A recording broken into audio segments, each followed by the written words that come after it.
Tom Cruise might be all smiles on screen, but don't mistake kindness for weakness, because when you cross a line, he won't scream, he won't curse.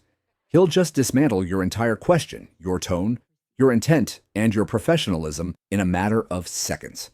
And he'll do it without ever raising his voice. This is the story of the man who redefined composure in Hollywood. A global icon, a lightning rod, and someone you never want to ambush with a loaded question. From awkward talk shows to confrontational interviews, these are the 10 moments Tom Cruise shut it all down without breaking a sweat. It was 2005, and Tom was being pressed on his stance against antidepressants, especially in relation to actress Brooke Shields. She said that this particular thing helped her feel better, whether it was the antidepressant or going to a counselor or a psychiatrist. Matt, you have to understand this. Here we are today, where I talk out against drugs and psychiatric abuses of electric shocking people, okay, against their will, of drugging children with them not knowing the effects of these drugs. Do you know what Adderall is? Do you know Ritalin? Do you know now that Ritalin is a street drug? Do you understand that? The difference is this was not Matt, against her will, though. Matt, but this wasn't against Brooke's will. Matt, I'm asking you a question. I understand there's abuse of all of these things. No, you see, here's the problem. You don't know the history of psychiatry. I do. All it does is mask the problem, Matt. And if you understand the history of it, it masks the problem. That's what it does. So postpartum depression to you is Matt, kind of a little psychological Google. Matt pushed. Tom didn't budge. Just asking, what would you call it? Matt, that is the post. Now you're talking about two different things. But that's what she went on the antidepressant for.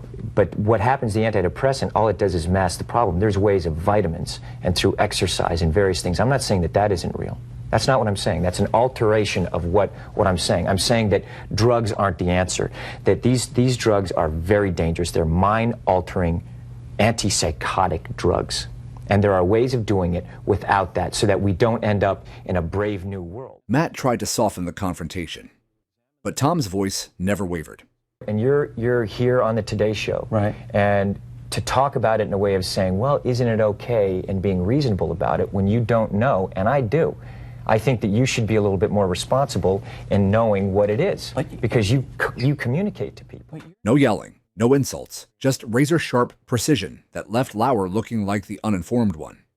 It was intense, uncomfortable, and legendary. Australian interviewer Peter Overton asked the question millions probably wondered, but instead of getting a juicy answer, he got checked. Was Nicole the love of your life?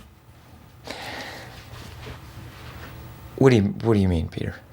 You were married for 10 years. Listen, we raised children. I mean, how do you answer that? How do you answer that question? She's someone that I plan on getting married again. You do? Oh, absolutely. Yeah. And having kids? Absolutely. But Nicole was a major part of your life and a love of your life at the time.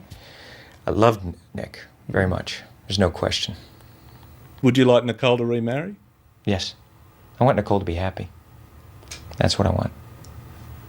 And do you have a relationship where you talk, it's a parenting relationship, and talk professionally about each other's work?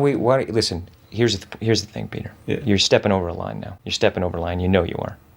Well, I suppose they're questions that people want to know. Peter, you want to know.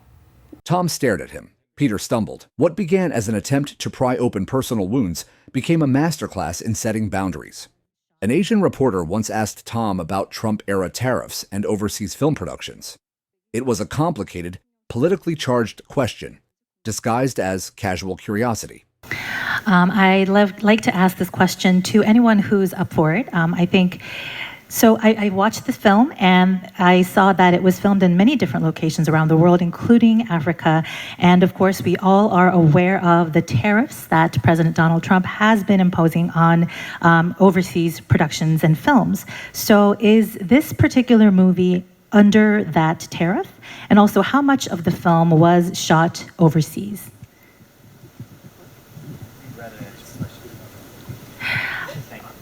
I think that's a fair answer. All right. Can we move on to the next question, please? No reaction, no comment, just a subtle shift in expression. It was brutal. without saying a single word. Sometimes silence is the loudest response you can give. And came the Sophia Bella's interview. At first, it was light and breezy, a conversation about a fight scene between Tom and Russell Crowe. But then, another reporter jumped in with this bizarre question. These high standards for yourself with these stunts, but everyone else has to step up. Russell Crowe has said that in this film, he plays Dr. Jekyll.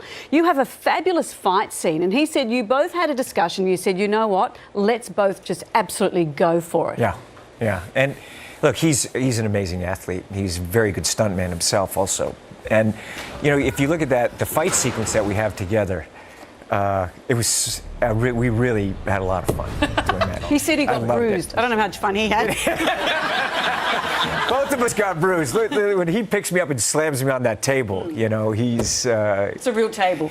Yeah, he's got to do it. So do you walk away from that and go, he would actually beat me if we went at it properly? If you had a fight properly? Why do you ask that question?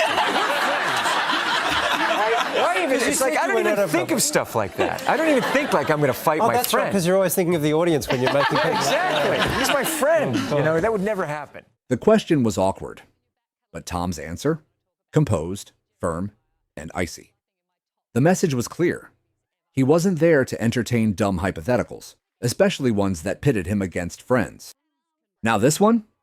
This one crossed the line from awkward into just plain disrespectful.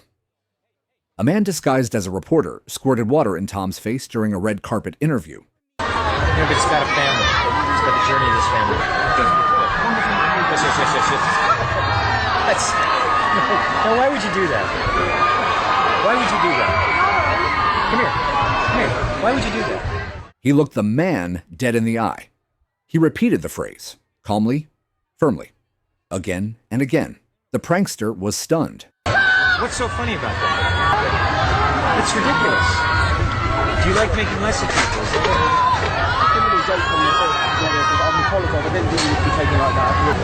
That's really... Hey, no. Don't run away. Don't run away. That's incredibly rude. I'm here giving you an interview and answering your questions, and you do something really nasty. You're a jerk. Tom wasn't angry. He was disappointed. And that's what made it hit so much harder.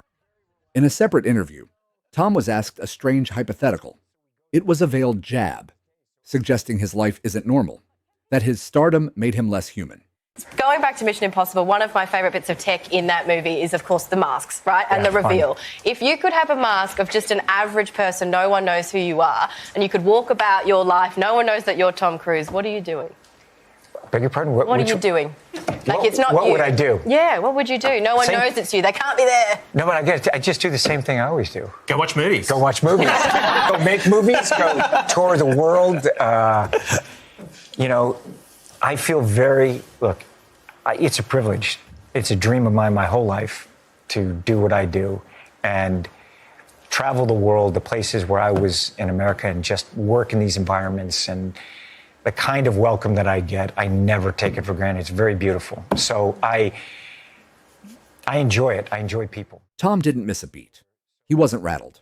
He owned it because he knows exactly who he is and doesn't need to justify that to anyone. On Jimmy Kimmel Live, Jimmy tried to paint Tom as out of touch. And to be honest, I use you as a distraction to get to my car.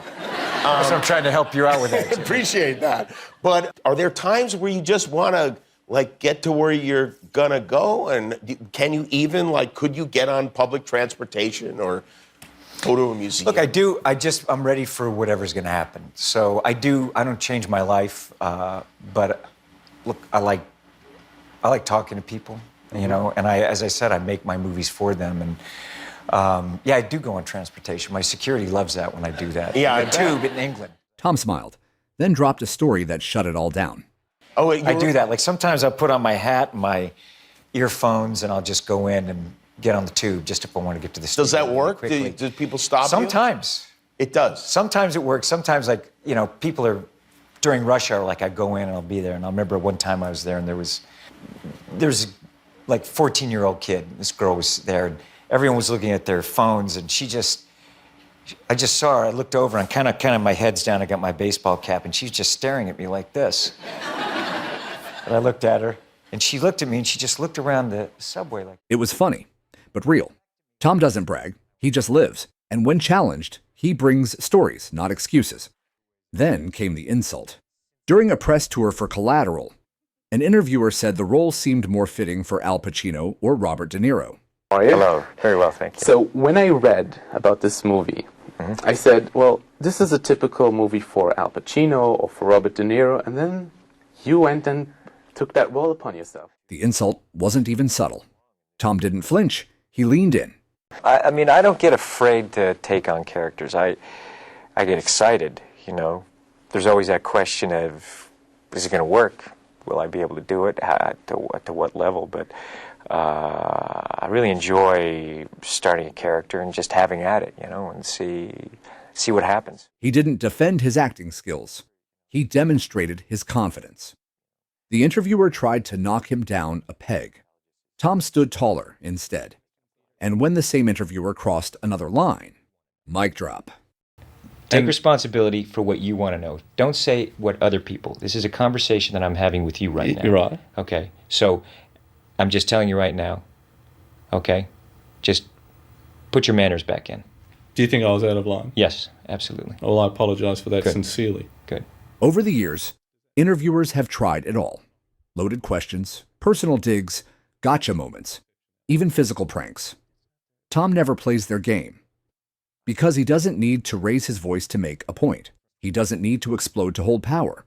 He doesn't need to humiliate anyone to feel bigger. His power is in restraint, in control, in knowing that silence, or a well-placed sentence, can hit harder than any rant ever could.